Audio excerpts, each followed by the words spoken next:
រាល់ថ្ងៃខ្ញុំអ្នកដាស់កូនឲ្យគាត់ភ្ញាក់ទៅរៀនតែព្រឹកនេះគឺខ្ញុំអត់បានដាស់កូនទេកូនគេមកដាស់ខ្ញុំម្ដងចាសួស្ដីជំរាបសួរបងប្អូននេះខ្ញុំឆាមីស៊ូឲ្យកូនយកទៅសាលារៀនញ៉ាំខ្ញុំធ្វើឆាមីស៊ូនេះក៏អត់យូរដែរដោយសារតែ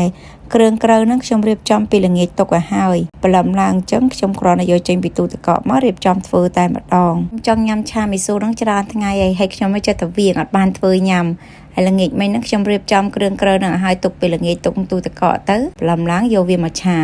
ខ្ញុំលីងខ្ទឹមឲ្យរៀងឈ្ងុយបន្តិចទៅចាក់សាច់គោនឹងឆាមកត្រឡប់ពីត្រឡប់ឲ្យរៀងឆ្អិនបន្តិចខ្ញុំក៏ចាក់ពពុះសណ្ដែកហើយនឹងទៅជាកដោនឹងចូលទៅឆាមកត្រឡប់ពីត្រឡប់រួចហើយនឹងខ្ញុំក៏ដាក់គ្រឿងទេសនឹងចូលទៅ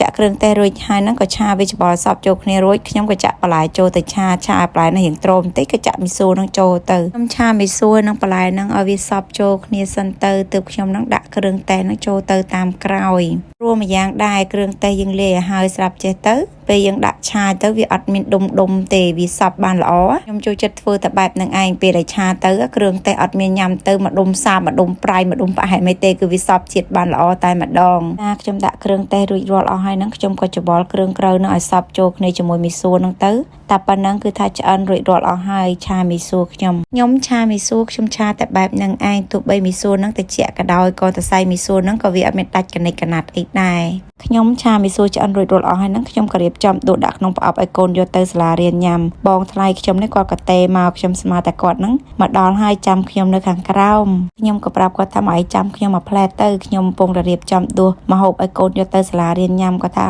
បើខ្ញុំមានធ្វើអីអាហារពេលព្រឹកអីរៀងច្រើនអញ្ចឹងដួសឲ្យកូនគាត់មកប្រអប់ផងគាត់ព្រឹកហ្នឹងអត់បានធ្វើឲ្យកូនគាត់ញ៉ាំទេប្រាប់គាត់ថាអត់អីទេចាំខ្ញុំដួសឲ្យខ្ញុំធ្វើរៀងច្រើនដែររាល់ថ្ងៃហ្នឹងបានបងថ្លៃទេដែលជូនកូនខ្ញុំទៅរៀនមិនថាទៅរៀនមិនថារៀនរត់រៀនគួរអីទេជូនទាំងទៅជូនទាំងមកផ្ទះតែម្ដង